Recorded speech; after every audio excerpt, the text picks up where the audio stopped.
está el tema justamente de los útiles escolares. De acuerdo a información de la Cámara de Comercio de Lima, la canasta escolar sube para este año entre 30 y 40%. Si usted, señora, gastaba 500 soles aproximadamente en el 2019, probablemente el gasto para este año sea de 700 soles solamente en útiles escolares. No estamos hablando ni siquiera de pensiones de colegios privados o incluso la movilidad o la compra de uniformes. Pero hablando justamente del tema educativo, ya está con nosotros Rosa Morán, especialista de la Dirección de la Autoridad Nacional de Protección del Consumidor del Indecopi, que se encarga justamente de ser estos ojos vigilantes, fiscalizadores, para que los colegios particulares a nivel nacional puedan brindarle un mejor servicio a los niños y a las niñas. Y hay una data interesante, porque Indecopi en los últimos 4 años ha impuesto sanciones, a 1.700 colegios. Rosa, ¿cómo estás? Bienvenida. ¿Qué tal, Valeria? ¿Cómo estás? Buenas tardes a ti y a toda tu audiencia. Desde Indecopi extendemos el saludo y estamos aquí para compartir algunas recomendaciones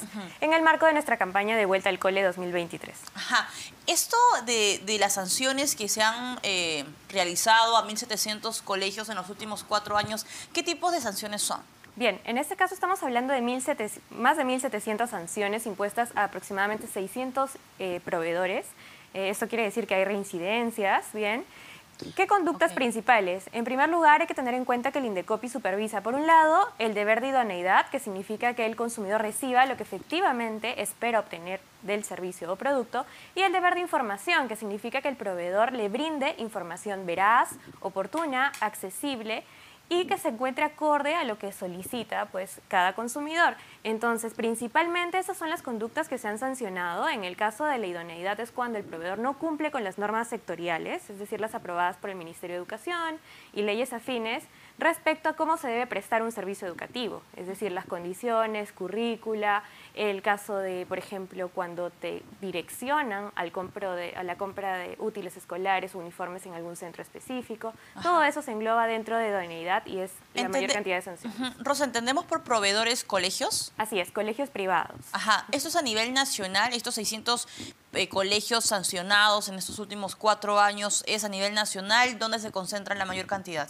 Así es. Estas sanciones se han impuesto a nivel nacional. De hecho, los 5 principales regiones donde se han impuesto, en primer lugar tenemos a Lima por la gran cantidad de población que vive aquí. Luego tenemos también a La Libertad, a regiones como Piura, Arequipa, Puno, que también presentan un gran número de estos casos. Entonces, es importante observar que la problemática es la misma a nivel nacional, en particular el tema de los útiles escolares o de qué forma se puede condicionar el servicio educativo frente a la falta de el pago de las pensiones, por ejemplo. Hay algunos colegios que incurren en prácticas que se encuentran prohibidas al respecto. A ver, ¿y cuáles son son este tipo de sanciones? ¿Nos puedes comentar los ejemplos más claros que tengas en temas de sanciones? ¿Qué cosa es lo que se denuncia normalmente? Justamente recibimos diariamente reportes de padres de familia que nos comentan que hay colegios que, por ejemplo, frente a la falta de pago de pensiones, restringen el acceso a clases a los escolares. O sea, no les dejan entrar. No los dejan entrar, o no les dejan rendir evaluaciones, o no les entregan la libreta de notas.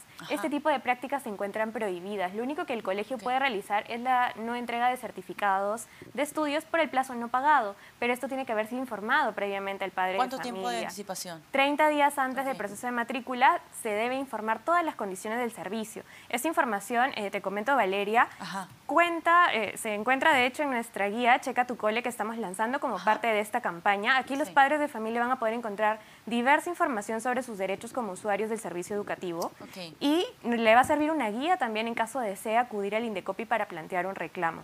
Nosotros tenemos una cuenta, la cuenta es colegios@indecopi.go.p, y allí recibimos la voz de la ciudadanía para poder conocer qué está sucediendo y de esa forma encaminar nuestras acciones de fiscalización. Ahora, ¿qué es lo que se viene en ese trabajo de fiscalización de Indecopi para este 2023? ¿Qué es lo que han de repente encontrado, hallado, la cantidad de quejas, de denuncias que ustedes reciben por parte de los padres? Así es. Justamente como parte de la campaña de Vuelta al Cole, se tiene programado realizar más de 600 fiscalizaciones, entre fiscalizaciones orientativas, que significa que a los proveedores se les va a hacer conocer en qué están fallando para que puedan rectificar su conducta, y también fiscalizaciones clásicas, ¿no? ¿Y a qué nos referimos con esto? En aquellos casos cuando ya se ha observado que el proveedor, por ejemplo, se le hizo una fiscalización orientativa y no cambió su conducta. Entonces ya corresponde una fiscalización donde se pueda eventualmente evaluar el inicio de un procedimiento sancionador. Ok. Sí. Ajá. Tú me comentabas que al inicio de la entrevista, Rosa, que son 600 colegios, digamos, sancionados en los últimos 4 años. Hay un total de un poco más de 1.700 sanciones. Quiere decir que muchos de estos colegios han sido reincidentes, ¿no? en estas acciones. Ahora, la situación, ¿cuál es? ¿Qué tipo de multa se le aplica? Porque lo primero es una llamada de atención, luego se le aplica algún tema, un castigo económico. ¿Cuál es el proceso? Claro, justamente para el año 2022 observamos que la tasa de reincidencia era del 15%. Sin embargo, sí vemos un rango promedio de multas de una UIT. Esto sin perjuicio de que las sanciones que se pueden llegar a imponer pueden alcanzar las 450 UITs dependiendo de ¿Cuánto es eso? Más de 2 millones de soles, lo cual puede perjudicar gravemente a un proveedor en caso de que precisamente se encuentre incumpliendo derechos. ¿Y ya han aplicado ese tipo de sanciones, ese rango de sanciones? Ese rango de sanciones todavía no se ha alcanzado, por eso es importante considerar este rol preventivo que estamos haciendo de informar a los proveedores de qué obligaciones tienen y cuáles deben cumplir en el marco del servicio educativo. ¿Qué cosa no te puede obligar un colegio particular, al padre de familia, que probablemente nos está viendo a esa hora en el almuerzo, quizá en la sobremesa? ¿Qué cosa no te puede obligar un colegio particular? Justamente como parte del proceso de matrícula, el colegio no puede obligar al padre de familia a entregar los útiles escolares, por ejemplo, el primer día de clases, o a restringir el acceso de los alumnos previa presentación de los útiles escolares, sino que debe establecer un plazo de entrega gradual a través de su reglamento interno y de esta forma entregar los útiles de acuerdo a las necesidades del alumno. El plazo no puede ser menor a 30 días luego de iniciado el ciclo escolar. Tampoco puede obligarlo a adquirir los útiles escolares en algún lugar específico o de una marca específica. Lo mismo sucede con los uniformes escolares o los textos escolares o libros, que tampoco se puede direccionar a un lugar en específico. El consumidor tiene que poder elegir el lugar donde debe adquirirlo y que se acomode a sus condiciones. ¿Cuáles son los principales hallazgos que ustedes encuentran, por ejemplo, en regiones? ¿Cuáles son las quejas más comunes? ¿Coinciden mucho con las quejas aquí en Lima?